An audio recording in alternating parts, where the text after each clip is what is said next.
For years, Anne and Sean were ashamed of their parents, Richard and Lily. He was disabled, and she always covered up her body strangely. They also refused to explain what happened, so the kids cut off all contact after moving out. But they returned when they both died and discovered the shocking truth of their parents' past. Before we continue, please take some time to subscribe to Dailydose, like, and share this video with your friends.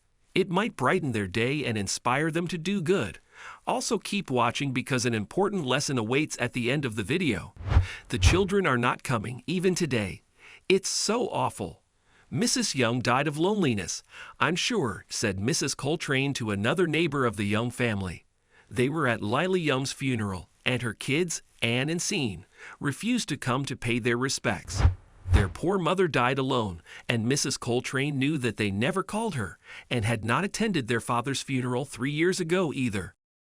I can't understand why they were always so ungrateful to their parents. It's insane, the other neighbor responded, trying to remain quiet because they were in the middle of a service. After they sacrificed so much for those kids. It just goes to show that being a parent is a thankless job. That's right, Mrs. Coltrane stage whispered, and they continued watching the service. Luckily, the local community had arranged everything for Mrs. Young, and no one had to worry about who would pay for it. But the entire small town in Virginia condemned Anne and Sean for their actions, and they also didn't understand their point of view. Richard had lost both his legs and could not work any longer. He was receiving government money due to the disability, and Lily had a part-time job to pay for anything else. But money was always tight in their household. Unlike the kids in the neighborhood, Anne and Sean never received much for Christmas and wore old clothes most of the time. As the oldest, Anne started working at 14 to afford several things, and she could finally buy Sean some things. Their parents didn't understand why they spent money on such things, but they didn't get that the kids at school were bullies. They got mocked for everything, including their father's disability and how her mother dressed. For some reason, Lily was always covered up, even in the hottest weather ever. Anne often asked why she did that, but her mother constantly changed the subject. As the youngest, Sean tried asking his father how he had lost his legs, but he was also rebuffed. Neither of them knew what happened, only that it was a painful memory for their parents. Despite everything, the kids knew their parents were doing their best, but it felt like they were not being honest. And when Anne turned 18, she left for college, thanks to her many scholarships, and cut off almost all contact. She only ever called to ask for Sean. A few years later, Sean left too, and that's when the calls stopped altogether. When their father died, Anne had just started a new job in a complex industry, and she lived on the other side of the country so she couldn't attend. Sean was in the middle of midterms, so he also decided not to go. Lily was heartbroken. She tried calling them again, but they both dodged her calls, and she gave up after a while. Lily laid her husband to rest and disappeared from the world slowly. Mrs. Coltrane was her only friend, but she wasn't particularly close to her. However, her old neighbor knew she was starved for affection and heartbroken after not seeing her kids at her husband's funeral.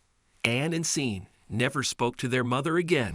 Lily passed away alone in her room, although she was still relatively young. Her health was in top shape, but her body seemed to give up. And Mrs. Coltrane made sure that everyone knew her children were the reason why. 6 months after their mother's death, Anne and Sean were forced to return to their hometown in Virginia, although she lived in Seattle, and he was settled in Los Angeles. This is a pain. Are you sure we couldn't do this remotely or something? Sean asked, extinguishing his cigarette right outside their childhood house. Anne sighed in exasperation. Believe me, if we could, I would have found a way. I totally get what you mean, but the real estate agent said we needed to be here to sign some forms in person and get their things out, she responded. Fine. Let's do this quickly. I bet we can just throw everything away, Sean added. They started working and did what Sean suggested, throwing most of their parents' things on the lawn. They would place them near the garbage bins later, but Mrs. Coltrane saw it and asked if she could keep a few items. Of course, we don't want all that garbage. Anne told the neighbor and went back inside. The older woman shook her head and went back to her house after picking an antique teapot that Lily had loved.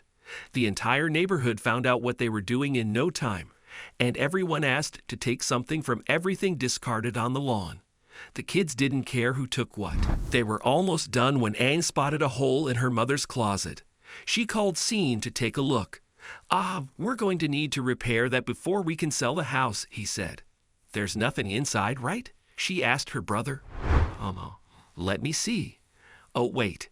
Yeah, there's something, Scene added, rummaging through the closet. Finally, he came out with an old dusty box. It had a piece of duct tape on top that read, Lily. What could it be? Anne wondered aloud, not really asking her brother as she grabbed the lid and opened it. Inside the box, they saw several newspaper clippings. They had yellowed with time and dated back to 1992, just 2 years before Anne was born. She started reading the article. It's about a huge bus crash from the 90s, and apparently it caught fire. She told her brother as he kept inspecting the contents of the box. Look, there's a medal here, Scene said, taking out a gold medal and turning it with his fingers. Oh my God, Anne whispered, covering her mouth with her face. What? Young local hero, Lily Young, saves 8 people and her husband, the bus driver, from burning down in the aftermath of the crash.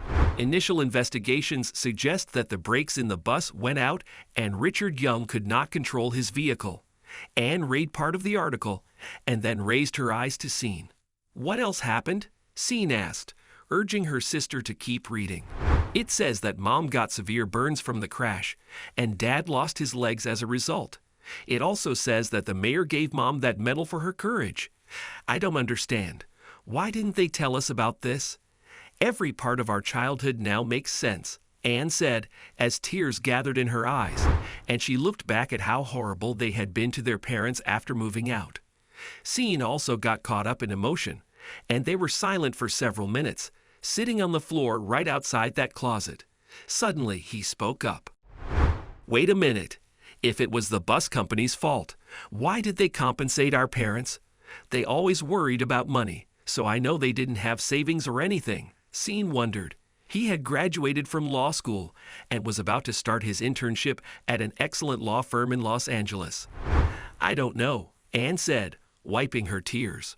Well, I can't make up for the bad things we did or how we neglected our folks. But I'm going to get to the bottom of this, Scene promised, and Anne smiled at her brother. And we're not selling this house. Anne decided out of the blue. We're going to keep it. It's their home, where they raised us despite severe difficulties. We're going to restore it to its former glory. Scene nodded at her, and they stood up. First, they went to the local cemetery to see their parents' graves and ask for forgiveness. Afterward, Anne quit her job in Seattle and moved back to Virginia to remodel the house. She apologized to Mrs. Coltrane for their attitude, as they never knew why their parents struggled so much. The neighbor had no idea the kids didn't know about the accident, and Anne hated herself for not Googling her parents at some point. Mrs. Coltrane, I can't make things right with my parents. It's too late, but we're going to try, she vowed to the older woman.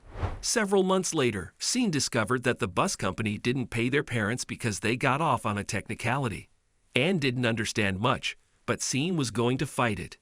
2 years later, they finally won a new lawsuit against the vehicle company and received handsome compensation as a result. But they didn't want the money. They donated it to the local hospital to build a burn unit and help victims of such cases as their mother and father. Anne also started a charity in the area and helped as much as possible. She lived permanently in her childhood home, which had been modernized after the remodel. Mrs. Coltrane returned Lily's antique teapot as a housewarming gift. After a couple more years, Scene decided to move back home and bought the house next to Dan. They raised their families there and talked about their parents often so no one would ever forget them.